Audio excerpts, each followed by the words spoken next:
ও হামের উপসর্গে আরও ১৩ শিশুর প্রাণহানি, ঈদে রোগী বাড়ার শঙ্কা। টানা ৮ ঘন্টার বেশি গণপরিবহন চালালে লাইসেন্স বাতিলের হুঁশিয়ারি বিআরটিএর। বিক্রি শুরু হয়েছে কোরবানির হাটে, চাহিদা বেশি মাঝারি পশুর। এএফসি গ্রাসরুট ডে উপলক্ষে শামসুল হুদা ফুটবল একাডেমিতে বসে খুদে ফুটবলারদের মিলন মেলা। যশোরের সড়ক দুর্ঘটনায় মৃতের সংখ্যা বাড়ল।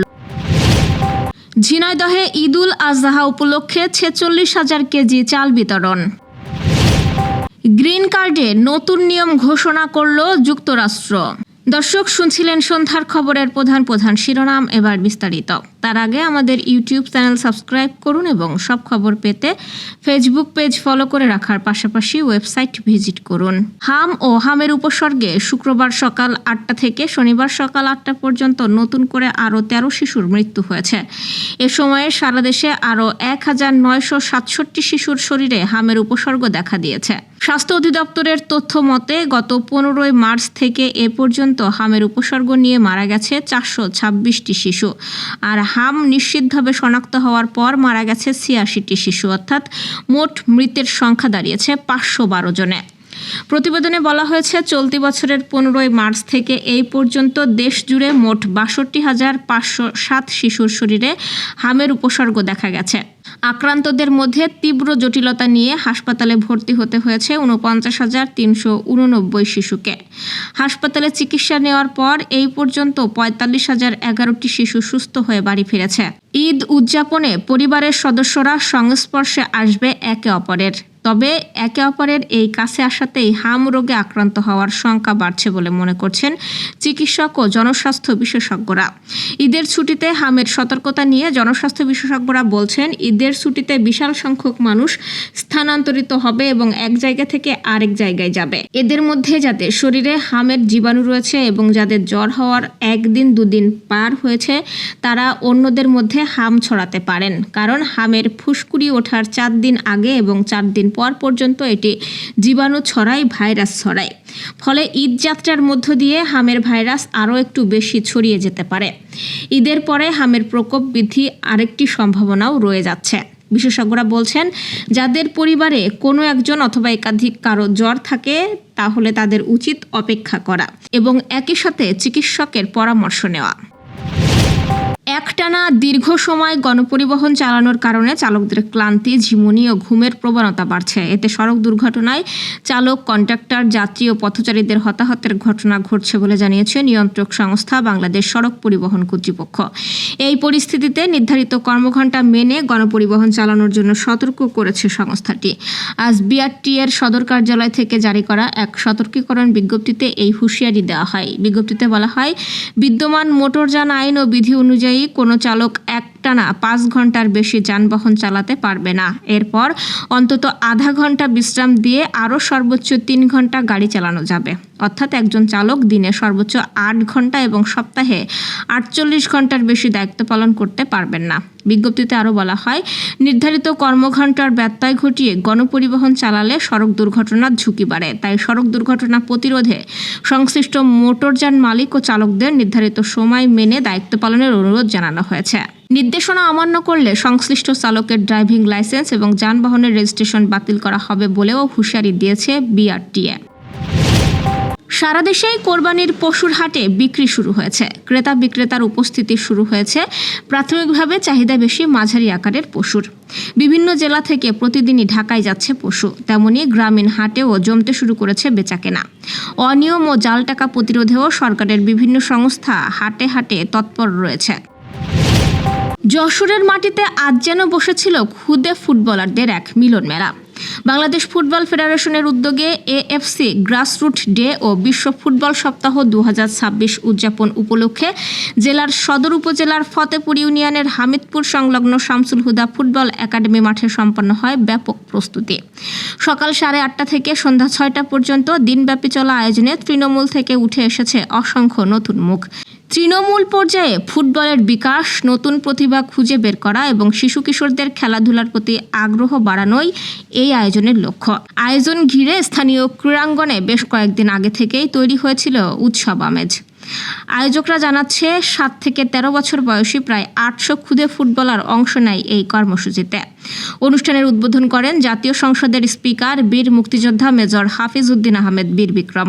বিশেষ অতিথি ছিলেন বাংলাদেশে নিযুক্ত আর্জেন্টিনার রাষ্ট্রদূত মার্সেলো কার্লোস শেসা, পাকিস্তান হাইকমিশনের trade and investment attache Zain Aziz এবং বাংলাদেশ ফুটবল ফেডারেশনের সভাপতি তাবিথ আওয়াল। এছাড়াও অনুষ্ঠানে অংশ নেন যশোরের জেলা প্রশাসক মোহাম্মদ আশেক হাসান, শামসুল হুদা ফুটবল একাডেমির প্রতিষ্ঠাতা ও রেডিয়েন্ট ফার্মাসিউটিক্যালস এবং জাহিদি ফাউন্ডেশনের কর্ণধার নাসের শাহরিয়ার জাহিদি, জেলা পরিষদের প্রশাসক ও জেলা বিএনপির সাধারণ সম্পাদক দেলোয়ার হোসেন খোকন সহ বিভিন্ন পর্যায়ে বিশিষ্ট ব্যক্তিরা।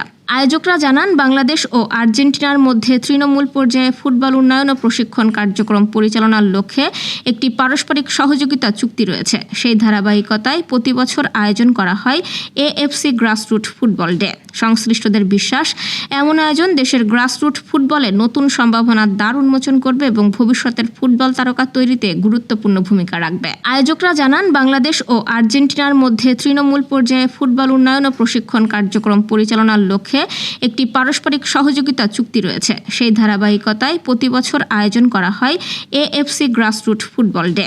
সংশ্লিষ্টদের বিশ্বাস, এমন আয়োজন দেশের গ্রাসরুট ফুটবলে নতুন সম্ভাবনার দ্বার উন্মোচন করবে এবং ভবিষ্যতের ফুটবল তারকা তৈরিতে গুরুত্বপূর্ণ ভূমিকা রাখবে। যশোর খুলনা মহাসড়কের রূপদিয়া হাইওয়ে তেলপাম্প এলাকায় সড়ক দুর্ঘটনায় মৃতের সংখ্যা বেড়ে দাঁড়িয়েছে 4 জন। কাভার্ড ভ্যানের চাপায় ইজিবাইক ও ভ্যানের চালক সহ 4 যাত্রী নিহত হয়েছেন। গুরুতর আহত হয়েছেন আরও 3 জন। নিহতরা হলেন সদর উপজেলার ঘুনি পূর্বপাড়া গ্রামের ইজিবাইক চালক মোহাম্মদ আয়ুব আলী, ঘোড়াগাছা সাহাপাড়া গ্রামের সুজন সাহার স্ত্রী বৃষ্টি সাহা এবং তার শিশু সন্তান সৌভিক সাহা এবং চাউলিয়া গ্রামের ভ্যান চালক আনোয়ার আলী। নিহত আনোয়ার আলীর ছেলে জামাল হোসেন জানিয়েছেন, ভ্যানে করে 3 যাত্রী নিয়ে চারুলিয়া যাচ্ছিলেন তার বাবা। পথে কাভার্ড ভ্যান, ইজিবাইক ও ইঞ্জিন চালিত ভ্যানকে চাপা দিলে তার বাবা মারা যান। এদিকে দুর্ঘটনার পরপর এলাকায় তীব্র উত্তেজনা ছড়িয়ে পড়ে। উত্তেজিত জনতা ঘটনাস্থলে ঘণ্টাখানিক সড়ক অবরোধ করে বিক্ষোভ করেন। তারা কাভার্ড ভ্যানটিতে আগুনও ধরিয়ে দেয়। এতে মহাসড়কে যান চলাচল সম্পূর্ণ বন্ধ হয়ে যায়। খবর পেয়ে পুলিশ ঘটনাস্থলে পৌঁছে পরিস্থিতি নিয়ন্ত্রণে আনার চেষ্টা করেন এবং ফায়ার সার্ভিসের একটি ইউনিট আগুন নিয়ন্ত্রণে আনে। পবিত্র ঈদুল আজহা উপলক্ষে ঝিনাইদহে 4625 জন দুস্থ ও অসহায় মানুষের মাঝে চাল বিতরণ করা হয়েছে। আজ ঝিনাইদহ পৌরসভার পক্ষ থেকে পৌরসভা চত্বরে এই চাল বিতরণ করা হয়। বিতরণ অনুষ্ঠানের উদ্বোধন করেন জেলা পরিষদের প্রশাসক অ্যাডভোকেট এম.এ. মসজিদ। সে সময় ঝিনাইদহ পৌরসভার প্রশাসক রথীন্দ্রনাথ রায়, জেলা বিএনপির সাধারণ সম্পাদক জাহিদুজ্জামান মনা, সিনিয়র যুগ্ম সাধারণ সম্পাদক আব্দুল মজিদ বিশ্বাস সহ অন্যরা উপস্থিত ছিলেন। পরে দিনব্যাপী পৌরসভার বিভিন্ন গ্রামের 4625 জন দুস্থ ও অসহায় মানুষের মাঝে জনপ্রতি 10 কেজি হারে চাল বিতরণ করা হয়। উপকারভোগীদের মাঝে বিতরণ করা হয় মোট 46,325 কেজি চাল। যুক্তরাষ্ট্রে অবস্থানরত বিদেশিদের জন্য গ্রিন কার্ড আবেদনের নিয়মে বড় পরিবর্তন এনেছে দেশটির নাগরিকত্ব ও অভিবাসন সংস্থা। নতুন নীতিমালা অনুযায়ী এখন থেকে যুক্তরাষ্ট্রে অবস্থানরত কোনো বিদেশি স্থায়ী বসবাসের অনুমতি বা গ্রিন কার্ড পেতে চাইলে তাকে নিজ দেশে ফিরে গিয়ে আবেদন প্রক্রিয়া সম্পন্ন করতে হবে। এক নীতিগত স্মারকে এই নির্দেশনা দেয় মার্কিন নাগরিকত্ব ও অভিবাসন সংস্থা। সংস্থাটির তত্ত্বাবধায়ক প্রতিষ্ঠান হোমল্যান্ড সিকিউরিটিজ বিভাগ জানিয়েছে, অস্থায়ীভাবে যুক্তরাষ্ট্রে থাকা বিদেশিদের জন্য নতুন এই নিয়ম কার্যকর করা হচ্ছে। সংস্থাটির দাবি, নতুন নীতির মাধ্যমে অভিবাসন ব্যবস্থার বিভিন্ন ফাঁকফোকর বন্ধ করা সম্ভব হবে। একই সঙ্গে অন্যান্য আবেদন দ্রুত নিষ্পত্তি করার সক্ষমতাও বাড়বে। তবে বিশেষ পরিস্থিতিতে ব্যতিক্রমী ছাড় দেওয়া হবে কিনা তা পৃথকভাবে বিবেচনা করা হবে বলে জানিয়েছে কর্তৃপক্ষ। এদিকে মানবাধিকার সংগঠন ও শরণার্থী সহায়তাকারী বিভিন্ন প্রতিষ্ঠান এই সিদ্ধান্তের সমালোচনা করেছে।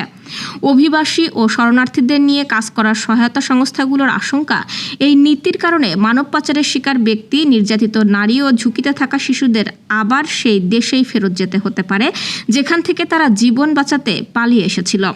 নতুন এই সিদ্ধান্তে যুক্তরাষ্ট্রে অবস্থানরত হাজারো অভিবাসীর ভবিষ্যৎ নিয়ে অনিশ্চয়তা আবারও বেড়েছে বলে মনে করছে সংশ্লিষ্টরা। দর্শক, এই ছিল সন্ধ্যার আয়োজন। রাতের খবর দেখার আমন্ত্রণ রইল। এতক্ষণ সাথে থাকার জন্য ধন্যবাদ।